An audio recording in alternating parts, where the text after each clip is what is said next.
Olá, irmãos. Eu sou Renato. Você está vendo aqui que eu sou bem vermelhinho aqui, você dá para entender, ok? Então, gente, estamos falando do nosso querido Renato, que vai estar hoje à noite aqui conversando conosco. Boa noite, boa noite.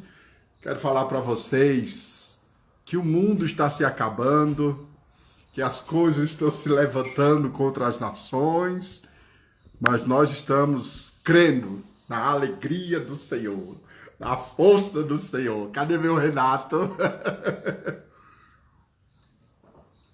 Cadê meu Renato? Enesca, me dá aqui o... Olá, gente. Elaine, boa noite, Elaine. Pastor João, Enesca. Ei, Geneceuda. Não, me dá o boné ali para botar. Hoje vai ser assim mesmo. Cadê? Cadê Renato? Cadê Renato? Renato não chegou. O Renato deve estar fazendo alguma live aí. Deixa eu baixar aqui. Obrigado aí, Eric. Pastor Eric, agora quero churrasco lá em Gaúcho, viu? Precisa ir. Pastor Fábio, um abração. Pastor Cleanto, Renato chegou aí. Deixa eu fazer como o Renato faz, né, gente? Irmãos, pode tudo acontecer, nós estamos na boa, nós estamos tranquilos, nós estamos em paz. Meu querido, ô meu querido, você tá bem, meu querido? Então, gente, nós vamos começar com nosso querido Renato. Eu botei a bochechinha porque ele é vermelhinho assim na bochecha dele, já já ele vai explicar sobre isso. Então, nosso Renato é casado com a Clícia, tem 2 filhinhos maravilhosos, Amanda e Pedrão. Ele faz parte da diretoria do nosso ministério, ele é supervisor do ministério, né? E toma conta de várias igrejas e cidades aí. E é uma grande bênção para a nossa vida. Nós amamos Renato de coração, cara top demais. Deixa eu chamar ele aqui, deixa eu achar o Renato. Deixa eu ver aqui. Renato está chegando aqui, ele vai contar. Cadê o meu lindão? Cadê o meu lindão? Maravilha! Lá vem ele, lá vem ele.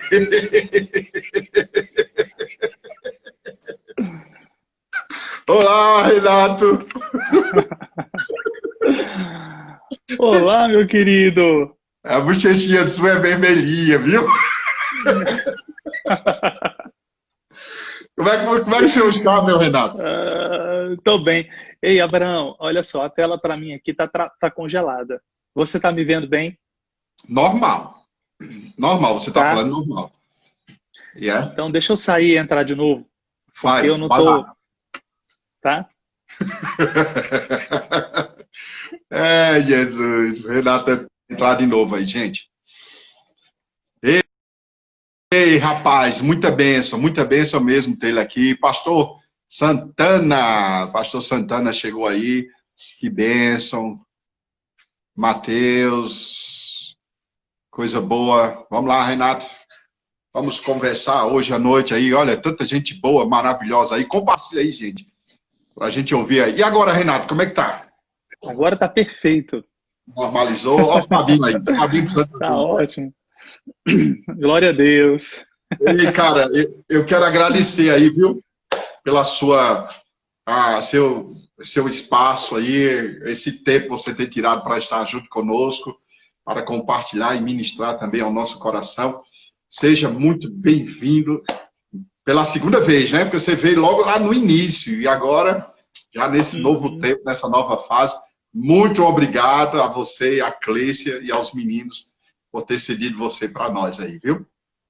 A gente agradece, Abraão, você, Anesca, sua família toda, né? Esse trabalho aí perseverante que você tem desenvolvido ao longo desse período de pandemia, rapaz, que tem abençoado tanta gente. Você compartilha alguns testemunhos aí comigo, né? O pessoal talvez não saiba de todos, mas tem muita gente sendo alcançada, né? Por esses momentos que você tem proporcionado de alegria e de edificação. Amém. Então, Vai, eu meu vou pedir ao querido! pessoal. Vou pedir o pessoal aí que também coloque o nome das cidades aí, né, para que Renato possa estar acompanhando. E também tira um print, né? E manda aí para nós. Se você já tem testemunho também, inclusive para hoje à noite, também compartilha aí conosco, né? Renatão, meu querido, alguém que colocou algo bem interessante aqui. Pastor João, você sabe. Do Valdir entrou Pastor aí. João, Pastor João, que bênção. Olha só, pessoal de Alagoas, de Maceió, que bênção, Brasília. Luan. Glória a Deus, que bênção. Pastor Fábio de Santa Rita, vi algumas pessoas aí também. Glória a Deus. Turval, olha. Direto de BH também aqui, olha, Natal, povo de Natal. Tá, eu fiz uma live agora, Juazeirinho, fiz uma live agora, em Gravatá, o pessoal de Natal, Terezinha Piauí, Terezinha Piauí, minha mãezinha, minha mãe tá aí, Natal é bênção. Obrigado aí, Pastor João. Jundiaí. Jundiaí chegou também, ó, povo de Jundiaí. Então vamos lá, Renato. Você vai conversando, a gente fala com o pessoal aqui também, vai falando de algumas pessoas aí. Cara, como surgiu o Renato no nosso meio? Como o Renato chegou no Verbo da Vida? Como foi esse encontro maravilhoso? Da onde você saiu e hoje você está num lugar tão abençoado que Deus te colocou. Claro que você merece estar onde está, né? Mas você nasceu aonde, Renato? Antes de começar aqui, Maísa está aí também, Maísa Emiliano, Gilberto Porto. Tem muita gente aí, não vai dar, a gente não consegue citar todo mundo, queridos, mas que bênção contar com você aqui conosco. Então, eu sou natural do Rio, né? Do Rio de Janeiro, e conheci o Verbo da Vida lá. Na época eu morava, um pouco antes eu morava em Uberlândia, que é a cidade da Clícia. E aí terminei a faculdade, fui para o Rio para fazer mestrado lá. E conheci o Verbo da Vida, lá na nossa igreja de Campo Grande. E logo que eu cheguei no Verbo da Vida, fiz amizade com o pessoal, né? E conheci também o Centro de Treinamento Bíblico em 2001. Na época, era Centro de Treinamento Bíblico Verbo da Vida. E eu conheci a visão e me apeguei rapidamente com ela, né? E logo no ano seguinte eu comecei a fazer a escola. Na oportunidade, na época, eu fui dividir um apartamento com o Natan, que era o diretor do Centro de Treinamento Bíblico Verbo da Vida do Rio de Janeiro em 2002. E eu fiquei no Rio ainda por 6 meses, porque nesse mesmo período aconteceram 2 coisas maravilhosas na minha vida, né? Uma delas foi iniciar o centro de treinamento, a outra foi ter conhecido Clícia. Eu conheci Clícia no início de 2002. Então você chegou na igreja, quando você chegou na igreja, você não conhecia Clícia ainda? Quando eu conheci, Clícia era de Uberlândia, né? Aí eu fui para o Rio e conheci ela, voltando para Uberlândia para visitar meus irmãos, visitar o pessoal da igreja, né?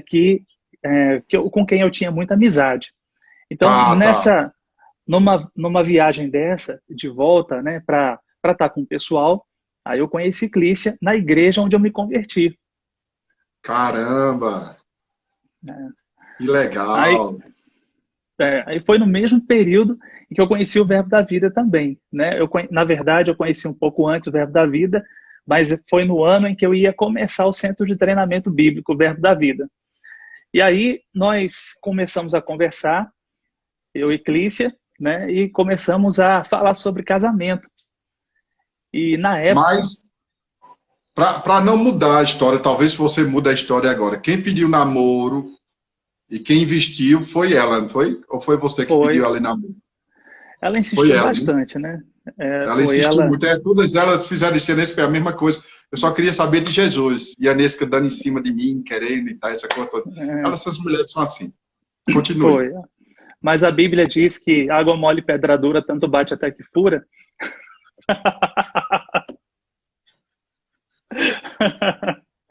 Então...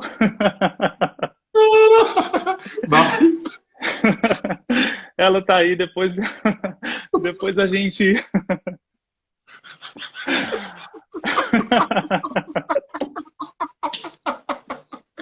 Exato. Vai, diz. Olha, pastor Jorge aí de Vitória, É, Gabriel, pessoal aí, que bênção, queridos. E aí, vai. é, ela não, a gente pensou numa vinda dela para o Rio, para que a gente ficasse, para que a gente continuasse, né, podendo estudar, para que eu terminasse, concluísse o centro de treinamento e ela pudesse fazer também. Mas não Ah, dava porque ela estava fazendo o curso de psicologia. Na época, ela não podia ainda pedir transferência. E aí, para a gente poder avançar nos planos de casamento, eu resolvi, então, voltar para Uberlândia. Só que eu fiz ainda 6 meses do centro de treinamento bíblico, mas eu fiz de uma forma que eu considero muito especial, Abraão, porque como na ah, época eu estava morando com o diretor da escola, né, dividindo o apartamento, então eu tive o privilégio de receber os professores que passaram por lá durante esse primeiro semestre. Aí eu sim. conheci Pastor Bud e a gente ficou com ele no apartamento, né? Marquinhos na época, Mansueto, Guto passou por lá, Maneco ficou com a gente também, né? Quem mais? Rapaz, alguns e mais alguns. Herênio passou por lá, Janduí também. Então eu tive com eles um convívio muito intenso. E aí eu peguei, né? Peguei a visão com muita firmeza, né? Não queria mais deixar a visão de jeito nenhum. Fui para Uberlândia para a gente poder dar sequência aí nos planos de casamento, né? E Sim. aí, quando eu cheguei lá, depois de um tempo, comecei a trabalhar no banco, né? Comecei no Bradesco.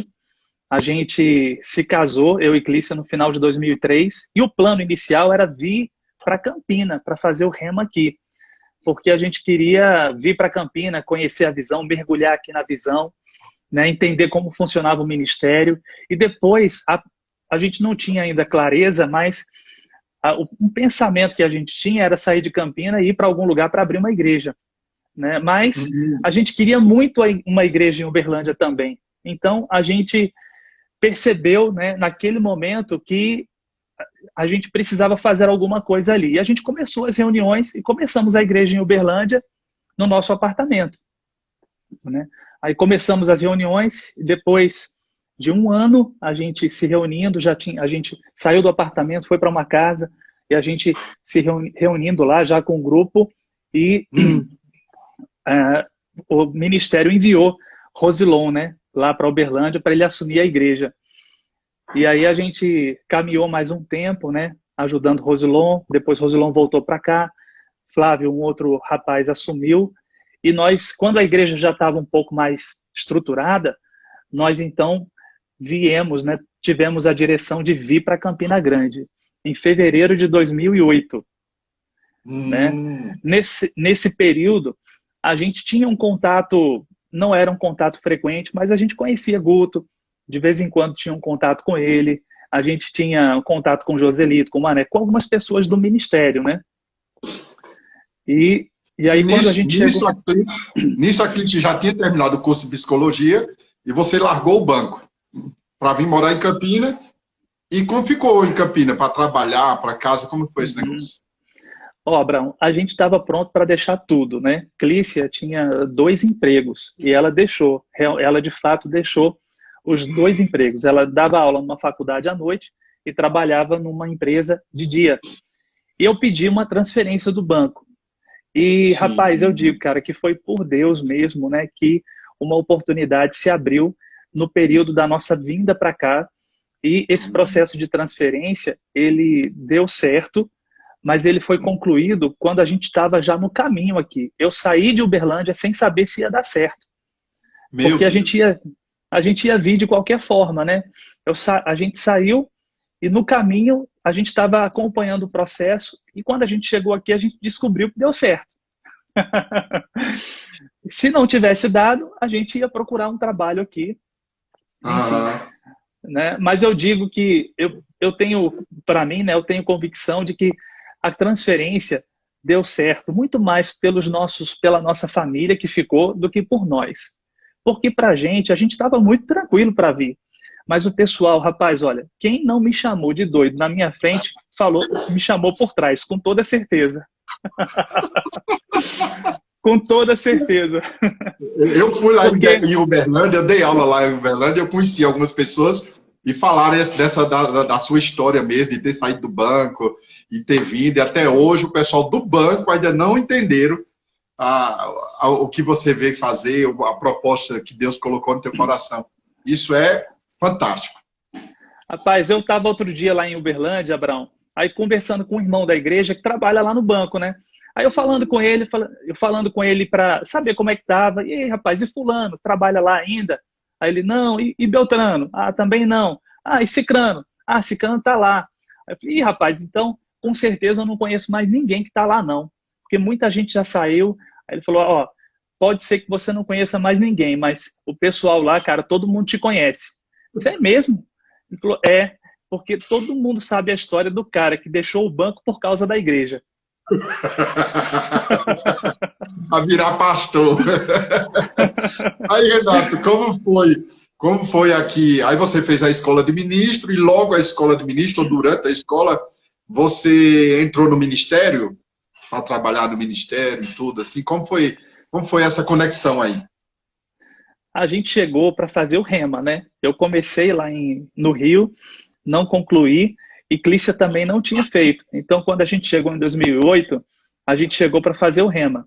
Aí nós, rapaz, olha, quando a gente chegou em fevereiro, depois de uns 2 ou 3 dias, eu liguei para Guto para falar que a gente já estava aqui, né? E estava tendo a Sim. reunião de pastores aqui. E aí Guto falou, né? Rapaz, tu chegou, cara. Falei, tô aqui já há uns 3 dias. Ele, cara, por que você não me falou antes? Eu nem me toquei, porque a gente não tinha, assim, tanto contato, né? Aí ele falou, cara, a gente está fazendo a reunião de pastores aqui. Vem para cá participar. Rapaz, eu nem acreditei quando estava ouvindo aquele convite de Guto, né? Para participar, tá lá, cara, assim, participando, né? Ouvindo, aprendendo. Eu fiquei, cara, assim, muito feliz, né? Como o pessoal diz, igual pinto no lixo. Oh, rapaz, é maravilhoso mesmo. Rapaz, olha aí, Aguinaldo, que bênção. Aí, É o cara, a capitão. gente. Ó, o Jorge aí, Jorge aí. Eita Deus. Eita, Jorjão. Aí a Vixe. gente, começou a fazer o Rema, né? Em 2008. E aí, Clícia. Aí, Guto comentou, né? Conversando com a gente, Guto comentou sobre Clícia ir no ministério, conversar com ele, para quando ela fosse começar a procurar emprego, começar a procurar trabalho. Como eu vim trabalhando no banco, né, deu certo a transferência, então a gente teve um processo aqui de adaptação, de conseguir um apartamento. Guto nos ajudou também, porque ele deixou, quando ele, antes de vir, né, ele tinha reservado um apartamento aqui para a gente. E aí a gente viu né, o apartamento e ficamos com o que ele tinha reservado. Então tinha o processo de mudança, e aí Clícia esperou um pouco para começar a procurar trabalho. E quando a gente já estava bem organizado aqui, ela foi procurar ele então. E aí ela falou um pouco sobre a experiência que ela tinha, né, a experiência profissional com recursos humanos, e ele propôs para ela fazer um treinamento, um trabalho com a equipe do ministério. E aí ela desenvolveu um treinamento lá com a equipe, e foi um treinamento bem interessante. Eu sou suspeito para falar, né, mas realmente foi muito bom. E depois do treinamento, né, Guto e Canrombé convidaram ela para trabalhar no ministério, para ficar lá, né? E ela sempre conta, ela diz que Guto falou para ela, falou, Clícia, eu sei que você é psicólogo, que você tem experiência com treinamento e tudo mais, que você, né, atua na sua área, mas aqui no ministério, a gente precisa de você como psicóloga, mas também disponível para fazer o que for preciso, né? Se for para servir um café, né, a gente tem esse coração para estar disponível para isso. E ela prontamente aceitou, né? A gente veio para Campina, né, para aprender mesmo. A gente não veio pensando em nada. Tudo o que aconteceu foi muito além da expectativa que a gente poderia ter. E aí, né, ela começou a trabalhar no ministério e depois de 3 meses eu recebi uma ligação de Guto, né? Perdão, uma ligação de Canrobé, me convidando, falando que queria conversar comigo, ele e Guto, para me fazer uma proposta para trabalhar no ministério também. Eu costumo dizer o seguinte, que Clícia entrou no ministério, né, foi para o RH para me contratar.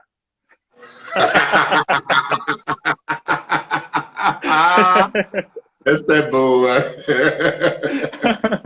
Ai, Jesus. Aí deu certo, graças. Deu certo. Oh, um abração aí, Alex. Deu certo, cara. Deu certo mesmo. Aí a gente marcou um almoço, né, conversamos. Eu lembro como hoje da ligação que Canrobé me fez. E aí nessa conversa surgiu a proposta, né, para eu poder deixar o banco e ir para o ministério, né? Aí, na época, era uma proposta que era o que o ministério poderia me remunerar, né? Era uma proposta que era inferior ao que eu ganhava no banco. Mas, rapaz, eu não pensei duas vezes, Abraão. Se não tivesse proposta, eu acho que eu ia do mesmo jeito. Acho não, eu ia do mesmo jeito, com toda certeza. Com certeza. E para nós, cara, a gente é premiado ter uma pessoa como você, né, no ministério, acompanhando. Cara, você é um presente de Deus para nós. Para nós foi essa equipe ministerial, mas hoje, especialmente você, né? Para nós é uma alegria muito enorme, assim, teu carinho, teu amor, tua atenção, tanto você como a Clícia, né? Mas me diz uma coisa, eu soube aí, né, que está chegando mais menino aí por causa dessa quarentena aí. A Clícia parece estar grávida de novo, é? Ou não? Abraão, estamos trabalhando, né? Estamos trabalhando, mas eu acredito que... Essa quarentena tá boa demais. Clícia vai ter jeito, agora eu vou te falar uma coisa. Suas lives, né, assim, o horário é muito é muito tarde, então fica anima, aquece, vão dormir bem quietinho, rindo os dois. Para, Renato, para não. A alegria do Senhor é a nossa força. É isso aí.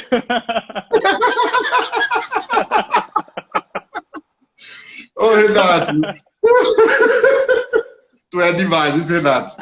Tu é caladinho assim, mas você é forte no Senhor, viu, Renato? Ei, me diz uma coisa, Renato. Nesse tempo aí que você teve aqui e chegando, você imaginou ficar por mais tempo ou assim, rapaz, vamos ficar um tempinho aqui, Clícia, e vamos voltar, vamos pastorear, vamos sair do ministério, não ficar na diretoria, alguma coisa. O que passou na sua cabeça, né, de vocês assim, ficar só um tempo ou tá aí? Até Jesus voltar. Como é? Como é que tá teu coração aí? Fala sobre isso. Assim, para hoje que você diz? Ou sim, na época quando a gente chegou? Na época que você fez a escola de ministro com a Clícia, deixa eu melhorar. Na época que você fez a escola com Clícia, e mesmo sendo convidado para trabalhar no ministério, vocês planejaram ficar só um tempo e depois ir embora, ir para outro país, ou voltar para Uberlândia, ou tomar conta de algum trabalho, ou falou, não, a gente chegou aqui, vamos mergulhar e ficar até o que Deus quer com a gente dentro do ministério. Entendeu o que eu falei? Entendi. Quando a gente chegou no ministério, Abraão, a gente já se conectou, né, com o coração para ficar disponível para Guto, para o pastor Bud, né, Mama Jen, Guto, Suelen. Quando a gente chegou no ministério, a gente não desenvolveu mais planos pessoais, assim, né? A gente se colocou à disposição para servir no que fosse preciso, né? Então, quando a gente chegou aqui, a gente pensava, porque a gente não imaginava que fosse estar trabalhando no ministério, que fosse estar servindo, né, ajudando, como a gente como a gente começou a fazer.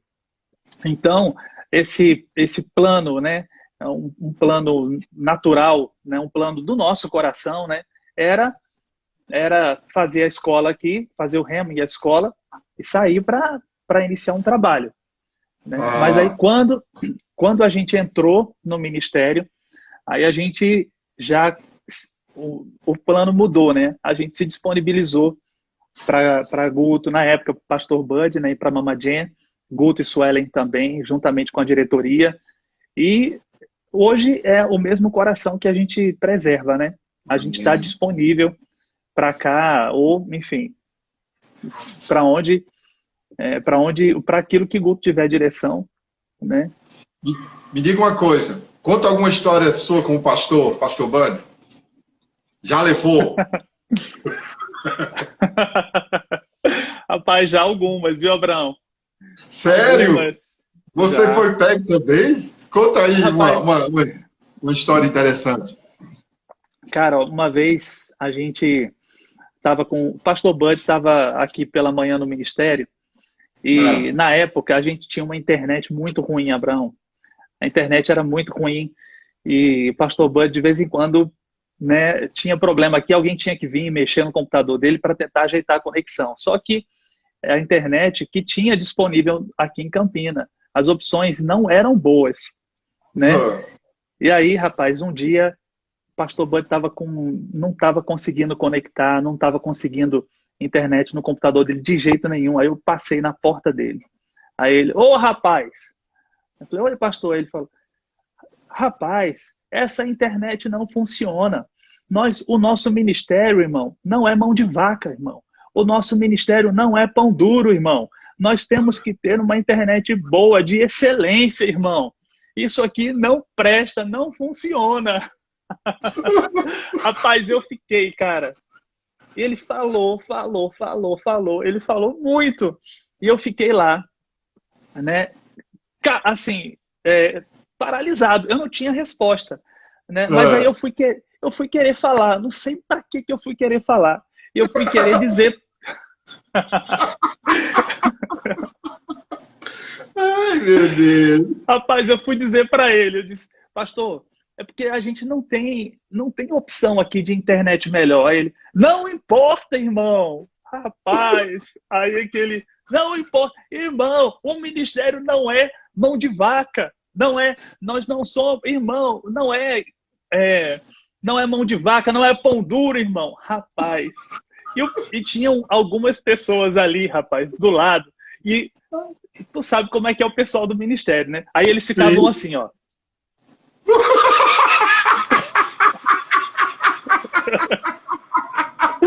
Rapaz, cara.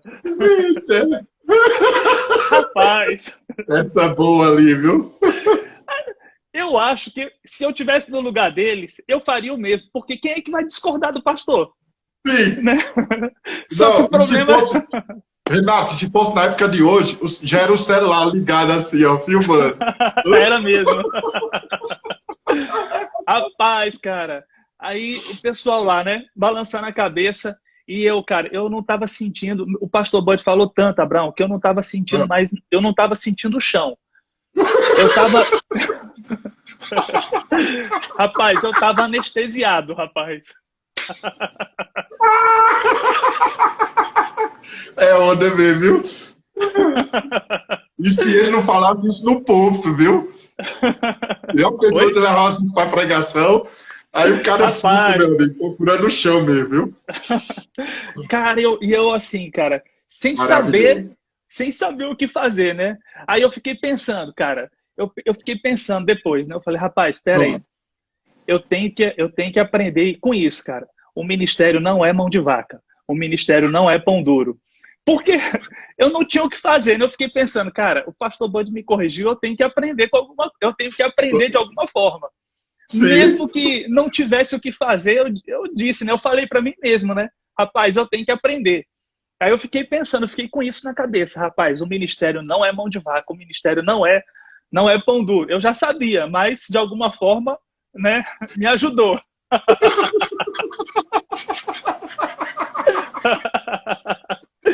Aí, rapaz, cara, aí isso foi de manhã, Abraão. Aí à tarde, rapaz, eu fui, né, cheguei no ministério, tava com o Clícia lá na sala, e aí Guto entrou, cara. Aí quando o Guto entrou, aí eu pensei, né, eu falei, cara, vou me consolar aqui com o Guto, né? Vou falar com ele. Aí eu falei, Guto, cara, tu não sabe o que aconteceu, bicho. Rapaz, o pastor Bud me pegou de manhã. Aí, Guto, abriu a porta, ele tava segurando a porta ainda. Aí ele abriu a porta quando eu falei, aí ele disse assim, ha, ha, ha, ha, ha, ha, ha. Cara, ele chegou lá na granja contando essa história pra gente, rindo demais. Cara, eu Rapaz, achei que você Guto, bicho, eu achei que Guto fosse me ajudar. Meu amigo, que nada, rapaz, que nada. ah, E o pastor, cara, o pastor desse jeito, né? Ele chegou lá na granja contando, rapaz, e rindo pro pessoal. o pastor te pegou depois, não? O pastor não pegou tu mais, não. Rapaz, não, tem outras histórias assim com ele, né? Tem algumas, né? Rapaz, eu não sei se o João tá aí ainda, mas, cara, uma vez a gente foi pescar, eu, Pastor Bud, João e Guto. A gente foi num barco que ele tinha aqui em Boqueirão, né? Rapaz, aí a gente chegou, cara, no meio lá no meio do lago, desligamos o motor e a gente não estava conseguindo fazer o motor ligar porque a bateria estava desligada. A bateria estava descarregada. Sim. E aí, rapaz, a gente ficou pensando no que fazer e nada. A gente tentou puxar o motor, fazer ele pegar no tranco, né? E a gente estava com a corda pequena dentro do barco e nada. Rapaz, aí a gente começou a remar. Porque o pastor Bud, ele não estava nem aí, Abraão. Ele estava querendo pescar. E ele, e ele falava assim, eu quero ir para lá. E a gente lá.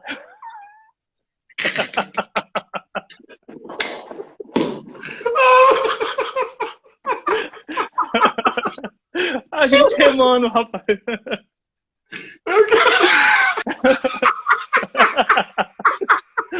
Pastor não tava nem aí. Ele só queria pastor João remando. Rapaz, pastor João. Deixa eu falar, cara. Eu não sei se o João tá aí, mas eu não sei qual era a técnica que João e Guto estavam usando para remar. Mas eles remavam para frente e o barco ia para trás.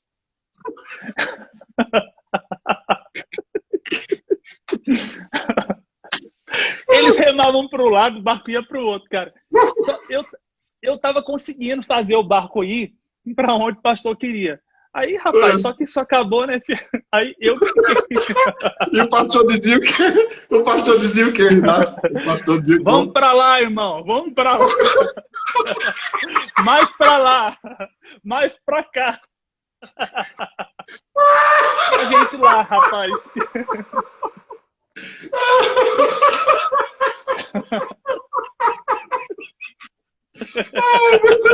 Meu Deus do... Conseguiu chegar onde ele queria, não? Rapaz, olha, foi um sufoco, Abraão. Cara, foi um sufoco. Mas a gente conseguia, né?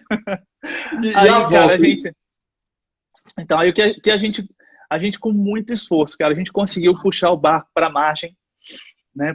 Aí a gente pegou 2 cordas pequenas que tinham dentro do barco, amarramos uma na outra. Aí descemos do barco, eu, Guto e João, né? E aí, rapaz, quando a gente desceu do barco, na margem, numa margenzinha, rapaz, a gente enfiou o pé, rapaz, numa lama preta, Abraão. A gente afundou o pé numa lama preta, cara. Eu disse, meu Deus, rapaz. Até o meio da canela, a gente com o pé, com a perna afundada.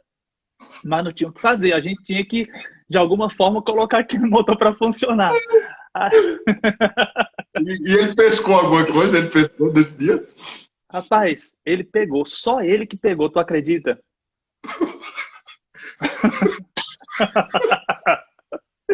A gente remando lá, rapaz, nem conseguimos pegar um peixe, cara. A gente remando, a gente se esforçando lá, nem conseguimos pegar. O pastor Bud, rapaz, impressionante, cara. O pastor Bud lá com a gente, com a mesma isca. E ele não tirou onda com vocês, não? Porque vocês não pegaram? Rapaz, que eu me lembro, ele não tirou, não. Pelo menos nisso a gente ficou...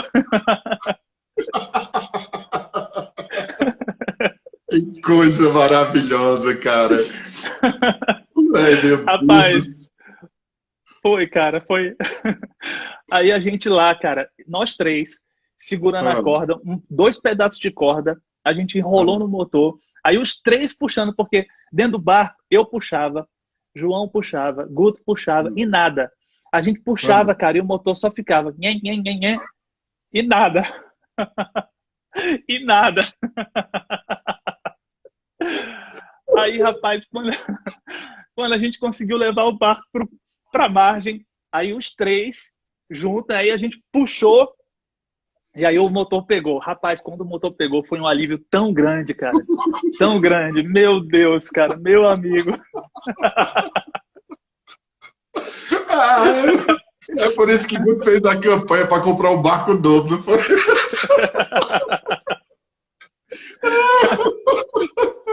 Meu Deus, que onda vocês passaram. Renato, já está chegando perto dos 40 aqui para terminar. Me fala aí hoje, como é que você está dentro do ministério, como você se sente, você e Clícia? Já chegou no que vocês oraram, desejaram, ou tem mais coisa para acontecer? Rapaz, Abraão, a gente não tem a nossa pretensão, assim, o que a gente vislumbra, né, tá muito ligado ao ministério, né? Tá ligado diretamente ao que vai acontecer com o ministério. O nosso desejo é ver as coisas acontecerem para o ministério.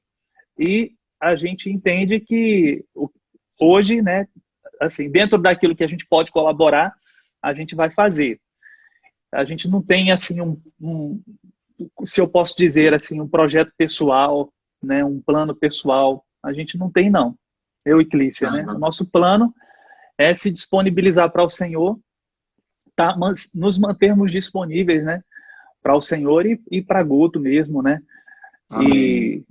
Enfim, e aí, cara, assim, dentro daquilo que a gente faz hoje, a gente tem muita clareza, né? Eu tenho clareza de qual é a minha função, o que eu preciso fazer, né? E Clícia também, né? Hoje, o que a gente faz, né? A gente procura os nossos pensamentos, né? A nossa meditação é com respeito àquilo que a gente pode fazer para ajudar os pastores, né? Para ajudar as igrejas, para poder fazer com que o ministério continue crescendo, estruturando essa base que é uma plataforma para que todo o crescimento aconteça, né? Para que as igrejas sejam bem supervisionadas, sejam bem acompanhadas, né?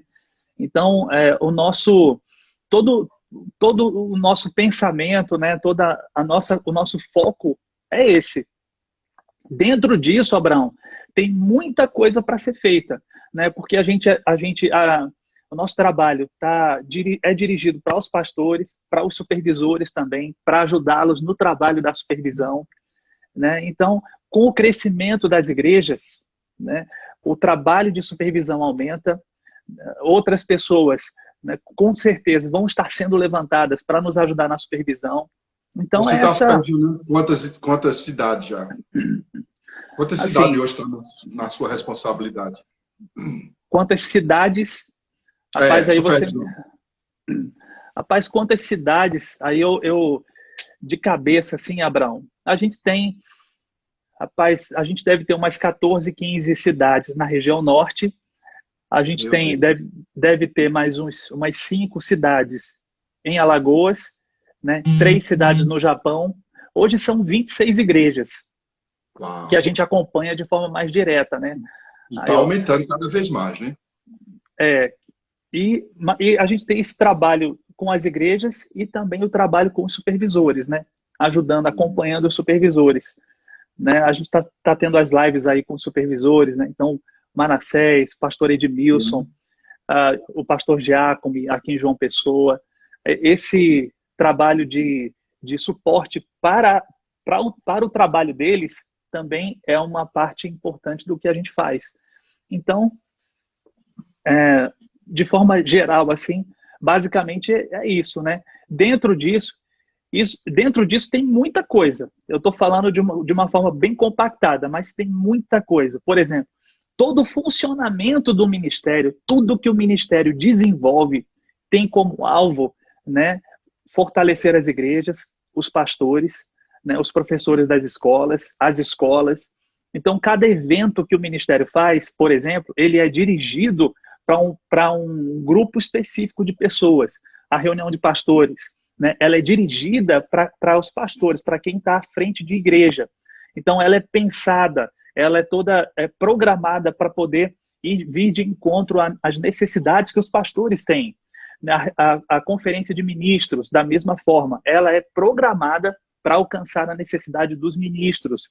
A reunião com os professores, né, ela, da mesma forma, ela é programada para isso. Então, todo esse funcionamento do ministério, ele acontece com objetivos bem claros, bem específicos. A gente não faz nada por fazer, Abraão, para cumprir, para preencher um calendário, né? Tudo tem uma finalidade, tem um propósito bem definido, né?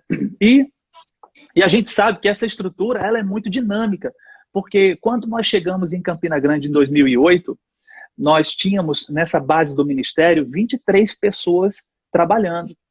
Hoje, né, 12 anos depois, nós temos quase 150 pessoas. Nós temos, de lá para cá, muitas coordenações que foram criadas, né, que foram desenvolvidas. Então, esse trabalho, ele é dinâmico, né? Ele tem que acompanhar o trabalho, ele tem que vir de encontro aos desafios que a gente vai enfrentando por causa do crescimento, para que a gente não paralise o crescimento, que é mais ou menos o que aconteceu lá em Atos capítulo 6. Né? Quando a igreja, a Bíblia diz que se multiplicava o número dos discípulos, e por causa de um serviço que os apóstolos vinham fazendo, e que naquele momento se mostrou deficiente, foi necessário uma nova forma de organizar o funcionamento da igreja, daquela igreja de Jerusalém, para que as viúvas gregas fossem atendidas. E aí, na sequência de Atos capítulo 6, a Bíblia diz que continuaram se multiplicando os números dos discípulos, né? Então, o crescimento, ele só não foi interrompido porque as mudanças para aquele momento aconteceram como deveriam acontecer.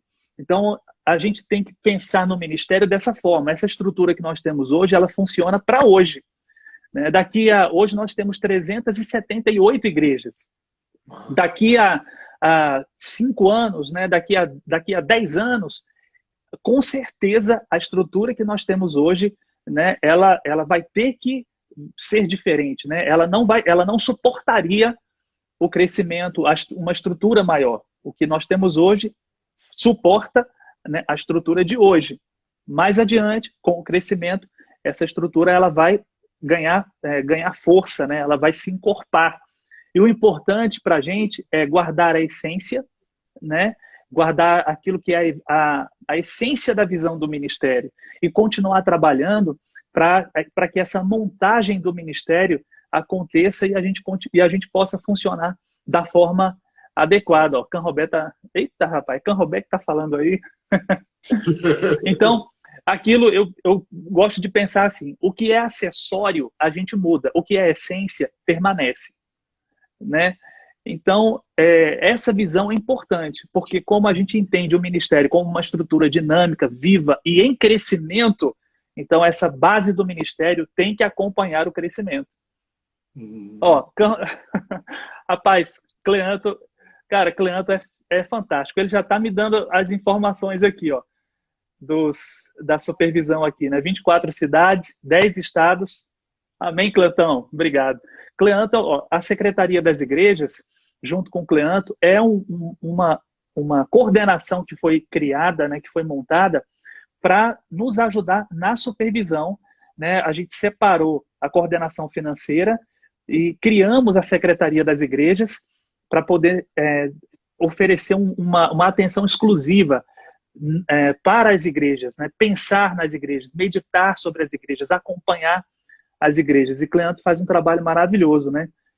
E toda a equipe, né? Não dá para separar ninguém, não. A nossa equipe é fantástica, é maravilhosa. O pastor Bud dizia, nós temos, né? Pastor Bud dizia, né? Nós temos a melhor equipe do mundo.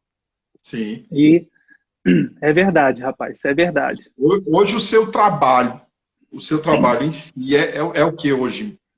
Junto com toda essa estrutura, o teu trabalho mesmo é o que, Renato, hoje? Meu trabalho eu sei que eu sei, Eu sei que eu sei, mas é para o pessoal e para um trabalho que está surgindo aí, ok? Uhum. Para um trabalho? Como assim? Fica tranquilo, depois eu falo com você. Conta aí, conta. Ah, olha, Abraão, o meu trabalho, a gente, na diretoria, a gente acompanha, cada um de nós acompanha algumas coordenações do Ministério. Hoje nós temos 22 coordenações, né? Então, a gente se divide acompanhando. Então, eu acompanho diretamente a coordenação financeira, eu acompanho a Secretaria das Igrejas e algumas outras. Então, Ah, a gente tem o acompanhamento, né, dessas coordenações que a gente faz no dia a dia, né, além do acompanhamento com os pastores, que a gente supervisiona diretamente, né, eu e Clícia, e esse acompanhamento com os supervisores também. A gente está sempre em contato, né, com os supervisores. A gente está sempre, eu estou sempre em contato com o Giacomo, com o Manassés, com o pastor Edmilson, porque existem demandas que chegam para eles e eles precisam trocar conselhos, né, com a gente para poder tomarem algumas decisões. Então, amém. com o pastor Joselito, com os supervisores de forma geral, né? Então, o nosso trabalho, de forma assim, bem compactada, é nessa linha. Que bênção. Amém. Chegou o pastor Sérgio aí. Renatão, o que Deus tem colocado no teu coração para esse período, para esse tempo, para tanta coisa que também você está vendo? Chega muita notícia, não só de Campinas, mas de vários lugares, de ministros, de irmãos que estão sendo afligidos, né, por esse sistema, por medo, por angústia, por depressão. O que é que Deus tem colocado no teu coração? Ou qual livro você pode indicar para as pessoas que estão nos assistindo aí? Eu fortalecer também. Um abraço aí para o povo do Chile. Elza, que está aí também, né? O pastor Vitor está sempre mandando uma mensagem aí falando. Mas o que Deus colocou no seu coração, homem de Deus, compartilha aí para a gente. Uhum. Abraão, olha, o que eu tenho dito para alguns irmãos que a gente tem a oportunidade de conversar é o seguinte. Eu faço a seguinte pergunta, até mesmo para você que está... Ó, apóstolo Sérgio, que bênção, rapaz. Tanto um povo maravilhoso. A Elza do Chile, olha, que maravilha. A pergunta que eu poderia fazer uma pergunta para você. Quais são as histórias que você quer contar? Quais são as histórias? O que você quer falar a respeito dessa experiência que você viveu na pandemia? Nós estamos passando pela pandemia, porque essa nuvem, essa névoa, ela já está se dissipando. Quais são as histórias que você quer contar? O que você quer falar sobre como você viveu, como você passou por esse tempo da pandemia? Porque, Abraão, eu estava vendo uma live de Guto outro dia, cara, e aí Guto falando das histórias que ele viveu com o pastor, das histórias de fé. Todo mundo quer ouvir Guto contando as histórias dele com o pastor. E, rapaz, Uhum. eu fiquei pensando, né? Cara, contar as histórias é maravilhoso, mas passar por elas, cara, passar por elas não é fácil, não. Exige, cara, posicionamentos de fé, né? Testam, de certa forma, numa medida, né? As suas convicções. E só que, exatamente, né? Porque você se manteve bem em momentos difíceis, é que você produz histórias que vão ser contadas lá na frente e vão abençoar outras pessoas. E, cara, olha, esse é um tempo em que você, meu irmão, que está nos ouvindo aí, por causa dos seus posicionamentos de fé, por causa da sua confiança no Senhor, você está produzindo as suas histórias de fé para que outras pessoas lá na frente sejam abençoadas com o que você está desfrutando, com o que você vai desfrutar. Abraão, você já viu, cara, assim, pessoas que, quando vão falar das experiências que elas têm, cara, elas contam histórias, cara, de lamentação, de murmuração, né? Contam histórias sempre evidenciando o lado ruim do que aconteceu. Uhum. Rapaz, Uhum. cara, existem situações com as quais a gente está lidando aqui, mas a questão é a seguinte: como nós vamos contar as nossas histórias desses dias? Cara, o que eu vou falar sobre como eu me comportei durante a pandemia, cara?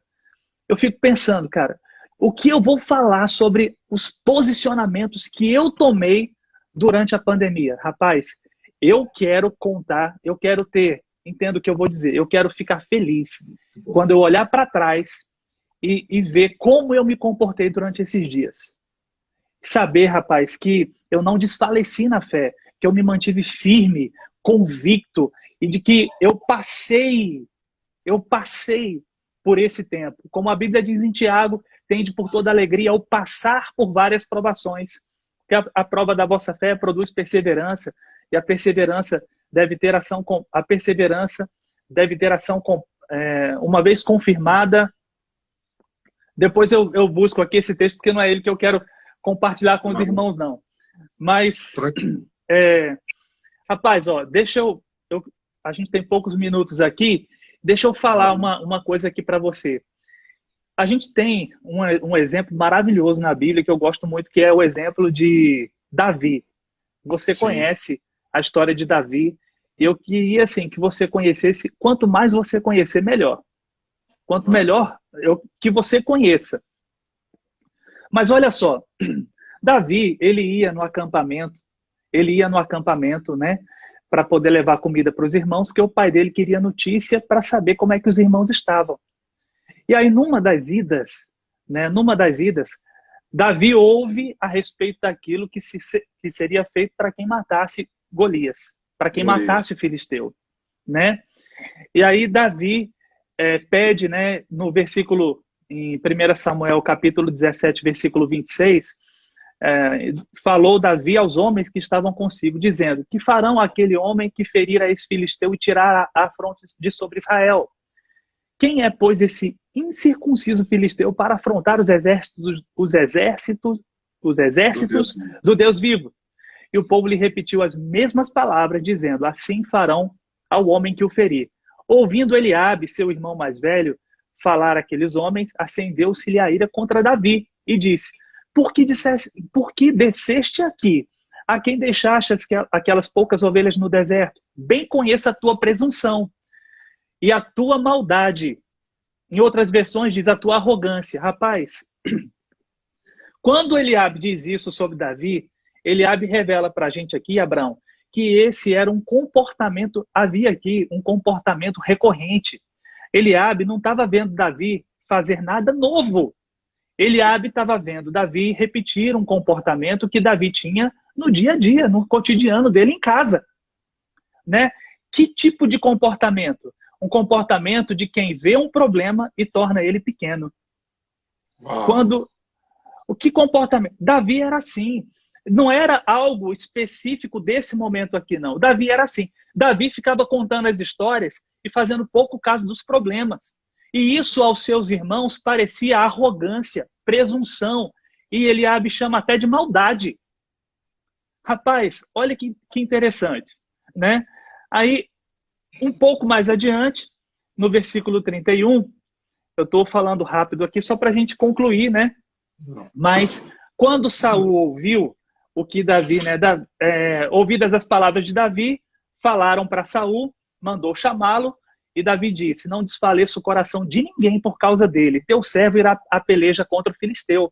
Porém, Saul disse: contra o filisteu tu não pode ir, rapaz, porque tu é moço e ele é um guerreiro desde a mocidade. Respondeu Davi a Saul: teu servo apacentava as ovelhas do seu pai, quando veio um leão ou um urso e tomou o cordeiro. Presta atenção, Abraão, presta atenção. Tomou o cordeiro do rebanho. Eu saí após ele, eu o feri e eu o livrei. Eu livrei o cordeiro da boca, da sua boca. Levantando-se ele contra mim, agarrei-o pela barba, eu o feri e eu o matei. Abraão, olha como Davi conta a história. Como Davi conta a história. Rapaz, ele diz assim: veio, né, um leão ou um urso. E o que foi que eles fizeram? Eles tomaram o cordeiro. Davi não conseguiu impedir o leão ou o urso de pegar o cordeiro. Eles pegaram o cordeiro, né? Onde é que estava o cordeiro quando Davi resgatou o cordeiro? Estava na boca. Estava na boca do leão e do urso. Agora, eu te pergunto, Abraão, será que o cordeiro aqui, rapaz, ele não se machucou, não? Com Sim. certeza, cara, ele se machucou. Sim. Com certeza, ele deve ter se ferido. Pode ser que ele tenha ficado muito tempo sem andar, em recuperação.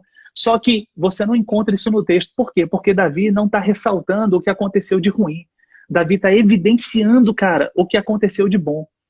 Davi não está aqui lamentando aqui o fato, rapaz, tu nem sabe, que tristeza, né? O cordeiro estava na boca do leão, estava na boca do urso. Não, cara, ele não evidencia isso, ele evidencia o livramento que Deus proporcionou para ele. Eu fui lá, eu agarrei pela barba, eu o feri e eu o matei. Cara, rapaz, isso aqui é tão precioso, Abraão. A gente tem que saber, cara, contar as nossas histórias. Você vê Davi contando as experiências que ele teve, cara. É assim que tem que ser a nossa vida. A gente fazer pouco caso dos problemas, das dificuldades, cara, e evidenciar os livramentos de Deus, o socorro, né, a proteção de Deus, aquilo que Deus, cara, tem feito para nos favorecer, né? Então é isso que eu Aham. tenho dito para os irmãos, né, a respeito desse tempo que a gente tem vivido. Rapaz, que a gente saia desse tempo de pandemia contando as melhores histórias, cara. A gente não vai contar a história de sofrimento, de lamúria, de murmuração, não. A gente vai contar grandes histórias de fé, em nome de Jesus. Cara, que bênção, cara, que palavra maravilhosa. É isso mesmo, Renatão. É isso mesmo. Contar novas histórias mesmo. Eu acredito que já está começando um novo tempo mesmo, uma nova estação. É como aquele temporal, aquela chuva, que o negócio agora parece que já tá indo embora já, né? A chuva já está passando, o céu já está começando a clarear, coisas grandes estão prestes para acontecer nesses dias mesmo. Ó, desculpa, Abraão, eu tenho mais alguns minutos, né? Porque a gente Tem, começou um tem. pouco depois.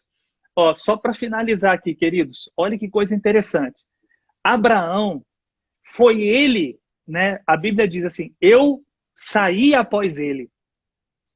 Abraão, ou melhor, Abraão não, Davi foi Davi. até o leão, Davi foi até o urso, foi em direção a eles. Ele diz: eu o feri, eu livrei o cordeiro da sua boca. Rapaz, cara, imagina como o cordeiro saiu da boca do urso.